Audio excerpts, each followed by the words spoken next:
Тамақ желініп, шай ішіліп болған соң, қай-қайдағы қысыр әңгіме айтып, дауылдап отырған жұрт бірден көтеріліп тарай бастады.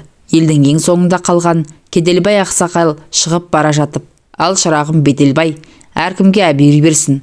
Құдайдың басқа салған осы шығар. Еделбай бейшара соғыста жасым болмағанда бәрі де басқаша болар еді ғой. Қалғанымыз аман болайық», деді. Үн-түнсіз тұрған Беделбай жұрт аяғы басылған соң сыртқа шығып, дарбазаның есігін жауып, ілгегін салды. Ішке кіргенде ас үйде ыдыс-аяқ жүріп жүрген Баршагүлден басқа ешкім қалмапты. Сәлден соң қайтадан шай демдеп әкелді. «Қайнаға», деді даусы бұзылып, «айыпқа бұйырмаңыз. Ініңіздің қаза болған туралы военкоматтан хат алған соң төркініме қайтып кетейін дегенмін. Бірақ ол жақта да мені күтіп отырған адам жоқ. Алда-жалда сіз мені некелеп алсын деп те ойлаған емеспін. Үлкен қайнаға осылай шешкен екен. Мен де дейін, Құдайдың басқа салғанына көнемін де», деп қыстығып жылап жіберді. «Қой шырағым, жылама, денсаулығыңды ойла, ешкімге ренжіме. Еделбайдың ошағын өшірмей, түтінін түтетіп отыра бер. Қолымнан келгенше жәрдем беремін», деді Беделбай. Біраз үнсіздіктен соң қабырғаға жақындап төсек салынды. Келіншек шамның жарығын басып сыртқа шығып кетті. Содан әзер дегенде қайтып кіріп, шешініп төсекке жатқан еркектің жанына келіп сызылып тұрып қалды. Осыны күткендей, Беделбай басын көтеріп, жаңа ғана өзімен некесі қиылған келінін құшағына алды. Болар іс болды. Бұл бейшараны жылатып сықтатпай, тезірек бетін ашып алу керек. Бұрын келінім еді, енді некелі алған қатыным. Құдай алғанда да, жұрт алдында арым таза деп ойлап үлгерді. Діріл қаққан әйелді Айшайға қаратпай шешіндірді де әрекетке көшті. Әп сәтте-ақ ентігіп қалыпты. Аздап демін алды. Байқаса, келіншектің де кеудесі бір көтеріліп, бір басылып жылап жатыр екен. «Жылама дедім ғой саған. Егер разылығың болмаса, таңертең ауылыңа апарып тастаймын». Беделбайдың даусы қаттылау естілді. «Жоқ», деп іле жауап кетті әйел. «Мен ризамын сізге. Сізді құрметтеймін. Сіздің басыбайлы әйеліңіз боламын. Тек сіз менен қол үзіп кетпейсіз бе?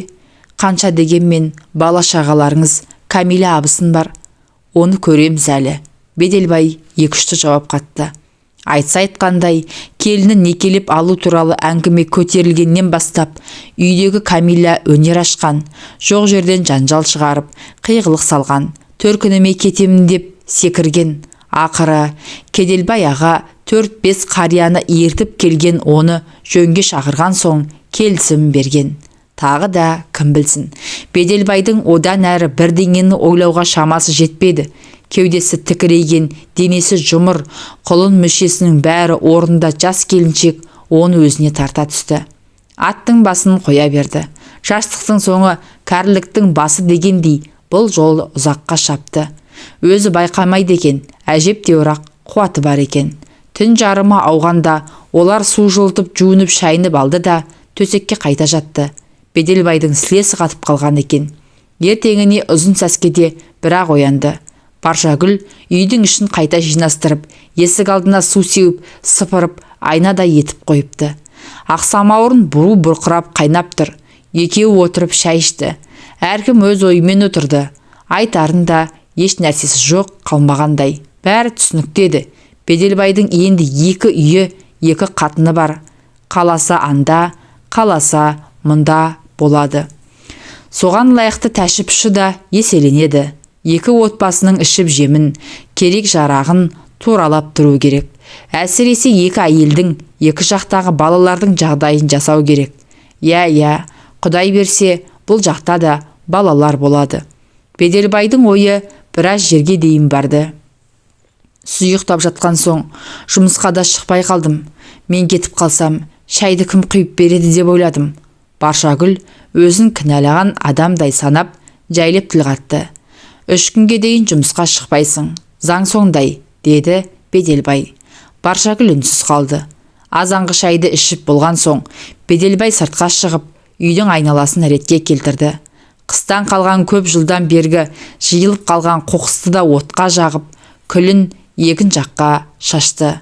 Түскі тамақтан соң да қора қопсыны жөндеп, отын жарып, су суарып, едәуір еңбектенді. Қанша дегенмен еркектің аты еркек, көп нәрсе орнына келді. Мына қызықты қара, Беделбай өмірінде бірінші рет болса керек, кештің батуын асыға күтті. Түндегі көрген қызықты тағы да көргісі келді. Бәрін көз алдынан өткізді. Әкесі Өтелбай 4 қатын алған адам еді. Алғашқы екеуі аурудан қайтыс болыпты. Олардан бір бала бір қыз қалған. Ағасы Кеделбай мұнымен іргелес тұрады. Ал ұлды қызды егіз перзенті бар. Кенжесінен басқасының бәрі үйленген. Үлкен әпкесі Күнзия тау жаққа үйленген. 10 балалы ардақты ана. 3-ші әйелін әкесі неге екенін белгісіз төркініне апарып тастапты. Одан бір қыз туған екен, сол жақта жүріп үйлі баранды болды. Алғашқы баласын үйлендірер кезде ауылға келіп, мұндағы бауырларымен табысып тойына шақырған. Содан бер барыс келіс үзілген емес. Өз шешесінен Беделбайдың артынан Еделбай мен Жеделбай деген балалар ерді. Еделбай соғыстан оралмады. Жеделбай Құдайдың бір боз қойы.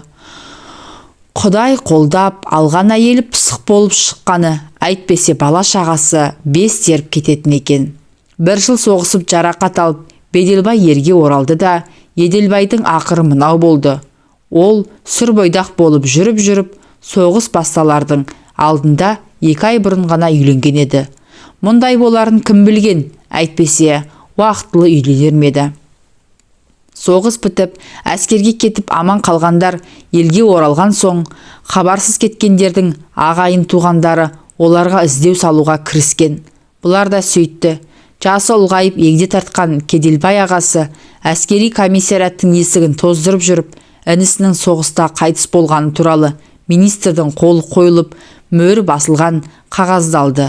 Ағайын туған, бауырын жоқтап, біраз жылап сықтады. Қошқар сойып, Құдайы берді. Сөйтіп жүргенде ауылда пайда болған бір ақсақал Еделбайдың жесірі Баршагүлді айналшықтап жүріп алды. Сонда байқаған Беделбай әлгіні қызыл ала қан қылып ұрып тастаған. Бірақ әлгі де өлімтік екен. Кетер болмады. Содан Кеделбай Беделбайды шақырып алып Баршагүлді некелеп алуды талап етті. Сыртта қараңғы қоюланды. Ақыры кешкі астың дастарханы жиналып, кешегідей төсек салынды. Бірақ неге екені белгісіз, сыртқа шығып кеткен Баршагүл жақын арада ішке кіре қоймады. Оны тағатсыз күтіп жатқан Беделбай шыдамай орнынан тұрып, есік алдында бүрісіп отырған жерінен оны үйге жетектеп алып кірді. Әйел қарсыласқан жоқ. Тіпті төсекке жатқан соң Беделбайды құшақтай алды. Күні бойы тер сіңген іш киіміне тұмсығын тығып біраз жатты. Одан әрі өз көйлегін өзі жоғары сыпыра бастады. Байға тиіп еркектің күшін сезініп үлгермеген байғұс келіншек осы 4-5 жылдың ішінде жабайланып ақ қалған екен. Кешегі күннен соң әйелді құштарлығы оянып, енді міне не істеп не қойғанына есеп берер емес. Түні бойы ойда жоқта қолы жеткен еркектің салмағын сезініп, есесі кеткен жылдардың қызығын қайталап алмаққа жанталасты. Ят аят дегенді ысырып тастап, шыбын жаны шырқырап ыңқылға басты. Қанша уақыт екені белгісіз, есінен адасқандай болған келіншек өзіне өзі келді. Істеген қылығына өлердей өкінді. Бірақ, бұл сонша не істеп қойды. Жан тәнімен берілі ойнап күлгені өзінің некелі ер емес пе? Құдай да мұның мүсіркегені шығар. Артық кетсе кешірер. Ерлі зайыпты екеуі құштарланып, құшақтарын айырып, бір мезет жатып демдерін алды. Қайнаға деді бір уақытта Баршагүл. Сіз маған ұрысып жатқан жоқсыз ба? Ұятсыз екен демейсіз бе? Я, ұрысып жатырмын. Сенің мені қайнаға дегеніңе? Жоқ, әлде біздің ерлі зайыпты екеніміз бекер ме? Егер бекер болмаса, бұдан бұлай мені өзімнің атыммен атай алмасаң, отағасы немесе қожайын дегенің дұрыс шығар. Мұны естіген Баршагүлдің жүрегі орнына түсті. Осыдан апта өткен соң Беделбай өз үйіне келді. Балалары қуанып жүріп келіп амандасты. Әсіресе кішкене сары қызы мойнынан құшақтап қатты да қалды. Беделбайдың жүрегі елжіреді. Тек Камила ғана сазарып базарып келдің кеттің демеді. таза киім бер, моншаға барып келейін деген мұң екен. Айқайды салып үйді басына көтерді. Айтпаған сөз қалмады. Осыдан қоймай ескі шкафтан, кіреберістегі ілгіштен мұның бар киімін үйдің ортасына үйді де, келген жағыңнан қайтпа деп бір-ақ кесті. Беделбайдың ашуы тас төбесінен шықты. Қонышынан қамшысын суырып алып, қатынының арқасын жон-жоса қаңғылды. Кетсем кетем, бірақ сен мені қудым деп ойламай-ақ қой. Қалғым келсе қалар едім, бірақ сендей бетбақтың маған керегі жоқ деп Беделбай айтарын айтты да, киімдерін жинап, қанар қапқа салып, үйден шыға жөнелді. Шамамен 2 айдай уақыт өтті. Сырт қарағанда ауылда мүлгіген тыныштық орнады. Бірақ шындығында гүл деген өсек аяң жүріп жатты. Бұлайғы жұрт екі үйдегі тірі жанның басқан ізін аңдып, артық басты әңгімені оттай гулетті. Ақыры олар да шаршаған болар, сумаңдаған сөз басылуға айналды. Беделбай мен Баршагүл құдды Төлеген мен Қыз Жібектей тұрып жатты. Қосылғандарына 1-2 ай өтер-өтпестен Баршагүлдің құрсақ көтергені белгілі болды. Баланың иісінен зар болған келіншек жүрегі жарыла қуанды. Сондай күннің бірінде кешке таман әдетіне басып, қақырынып түкірініп, Кеделбай ақсақал үйге кіріп келді. Табалдырықтың жанына кебісін шешіп тастап, үйге жүн шекпенін ілгішке іліп, төрге озды. Баршагүл күліп, сәлемін салып, жүгіріп жүріп, самауыр қайнатып, шәй пай әкелді. Ағайынды екеуінің алдына сармай шылап, бір леген нан салма қойды. Тамаққа тойып алған Кеделбай ақсақал әңгімесін бастады. Әй, Беделбай, сен не білесің? Әлгі Камила келіп, біздің кемпірге мұңын шағыпты. Сені 2-ші қатын алғалы, үйге аяқ басуды қойды депті. Үйде басқаны қойған кәдімгі көжеге қатар қатықта жоқ депті. Жаны шықсын. Соны айтқан албасының, мен кеткенде үйде бір тағара тоңмай, 2 қап ұн, 1 қап жарма болатын. Өзіңіз білесіз, колхоздан қаптап картошка, пияз, капустаға дейін алып қойғанбыз. Аштан өлетін жағдай жоқ. Содан кейін ғой, бетіне семіріп, мен үйден қуып шыққаны. Беделбай біраз үнсіз қалып, сөзін қайта жалғады. Әмеңгерлік қылып, мына келінді аламын деген ойымда жоқ еді. Бәрін өзіңіз шығардыңыз. Маған не дейсіз енді? Сен не деп отырсың өзің? Сонда ініңнің жесірін көлденен Көгаттыға беріп жібере бер демекпісің? О, жетесіз. Осыны білсе, марқым әкеміз көрінде жатып өкірмей ме? Оның үстіне ағайын жекжат не дейді? Намысын қайда? Сіз айтып отырған ағайын жекжатың бүгінде өсектен аузы босамайды. Жә, оны қоя бер. Ағайын бар болсаң көре алмайды, жоқ болсаң бере алмайды. Әйтеуір аман болсын. Сен сөзді доғарып, үлкен келіннен, сондағы балалардан қол үзбе. Еркек емессің бе? Ұрғашының бір шәңкілдегені не бола, көтіңді қағып кете бересің. Ақымақ болма. Одан да оларға еркектігіңді мықтап бір көрсетсең, аузын жабады. Осыны айтып, көнекөз қария орнынан тұрды. Беделбай 2-3 күннен кейін атының басын тағы да өз үйіне бұрды. Ол ақыры осылай боларын да білген. Бірақ қай күн екенін шешпеген еді. Қыздай алған қатынын 3 бала 1 қызын өз қолымен тұрғызған отын қайта тастап кетсін. Соңғы күндері өзі де олқылы толқылы болып жүрген. Енді міне көкесінің сөзі қамшы болып, жорға атын сипап, қамшылап келе жатыр. Жолай дүкенге бұрылып, қоржыннан 2 бас қант, кәмпит, шәй, пішіни бәрін алып толтырды. Күн ясына батар сәтте ат тұяғын дүрсілдетіп үйіне тақалғанда, баяғы әдетімен Камила алдынан шығып, шалбарына жармасты. Бұл оның сонау қыз кезінен қалыптасқан әдет еді. Шылбырды апарып дертеге байлады. Содан кейін ақ Беделбай жағдайының дұрыс болатынын бірден түсінді. Артық аспай әңгіме болған жоқ.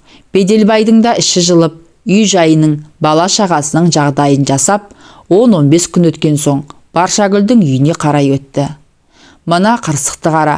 Баршагүлмен тұрған 2 айдың ішінде ол әбден мұны бауыр басып қалған екен. сыңсылап жылап қарсы алды.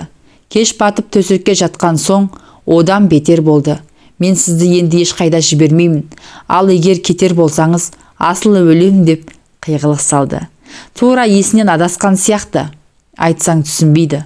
Мауқы басылсын деп біраз аймалап кеудесіне басып естен танатындай етті.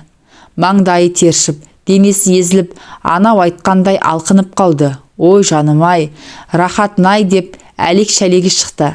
Ақыры олар әдеттегідей жылы суға жуынып алып, терең ұйқыға шомды. 2 аптадан соң Беделбай үлкен үйге қайта жиналды. Дәл осы арада тағы да айқай шу шықты. Екі көзі бұлаудай болып жылап, мен сізді ешқайда жібермеймін деп өзеурей түсті Баршагүл. Сіз кетсеңіз түн баласына ұйықтай алмай шығамын. Тек күндіз ғана көз шырымын аламын.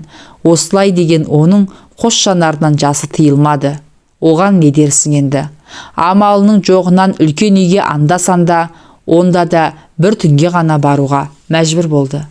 Басқа уақытында тек күндіз ғана барып, үйдің тірлігін тындырып келеді. Бұған Кәлиманың жаны қалай шықпасын. Құрсағындағы баласын туып алғанша шыдай тұрайық деп оны әзер көндірді. Уақыт сағаты жетіп, Баршагүл ұл босанды. Атын Кеделбай ақсақалға қойдырды. Азан шақырып, нәрестенің атын Жырынтай қойды. Неге олай қойдыңыз деп сұраған адам болған жоқ. Ар шауып, бер шауып, екі үйдің арасын жол қылған Беделбай әсіресе екі қатынның ебін табамын деп өлердей болды. Кейтіндері екі қолын төбесіне қойып, басауған жағына кетіп қалғысы келді. Ақыры ойлап бір шешім шығарды. Үлкен үйдің арқа тұсынан 6 бөлмелі үй салып, Баршагүлді де көшіріп алды. Ұзын сапты дырау қамшы өріп алып, қатындардың жон арқасын осып алатынды шығарды. Біреуі бір сөз айтса, немесе бір нәрсені бүлдіріп қойса, екеуін бірдей жазалайды. Не керек? Жаны кірді де қалды Беделбайдың. Енді екеуінің де мұны өбектеп тұрғаны. Жырынтайдан соң жыл аралатып ұлды-қызды 3 перзент туып алды Баршагүл. Бұл күндері салиқалы, сарқыраған қатын болды.